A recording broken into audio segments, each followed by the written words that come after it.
You don't need to look far to see the ravages wrought by climate change. The longest-lasting storm in the southern African region, Tropical Cyclone Freddy, has wreaked havoc in Mozambique and Malawi, leaving scores of people dead, hundreds injured and causing major infrastructural damage.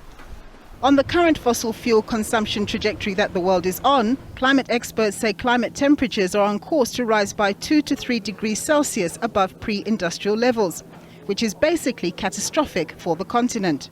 Because if we're in a 2 to 3 degree world, then adaptation will be key, and the costs for the African continent are estimated. And these are nothing more than estimates, and I'm going to have to throw numbers around a lot today, and they're going to be back of the envelope exercises. But the significance of this is that $170 billion to $333 billion a year is serious money. Serious money up against Africa's combined GDP, serious money by anyone's standard.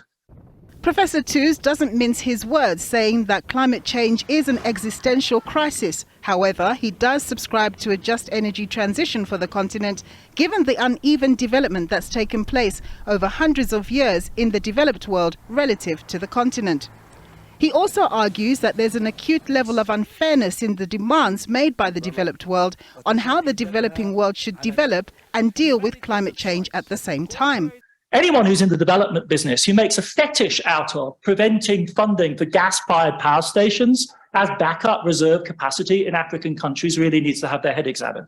It's an outrage. It's an absolute outrage in light of the way in which Europe has monopolized the gas market this year. Acknowledging that Africa has historically been disadvantaged in the global development stakes, the professor says the issue of global energy security and the need to develop clean energy sources has brought Africa to the fore, as it bears most of the mineral resources that are needed for clean technologies. Because one of the effects of this new preoccupation on both the Chinese, the European and the American parts with materials is it recenters Africa. All of a sudden, Africa roars back as a central arena for global political economy.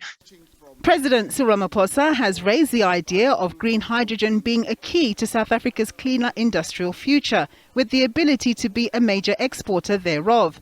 And indeed, the professor surmises that this technology could be the real game changer for the continent, giving it power akin to the geopolitical power oil exporting cartel OPEC has enjoyed for a number of decades.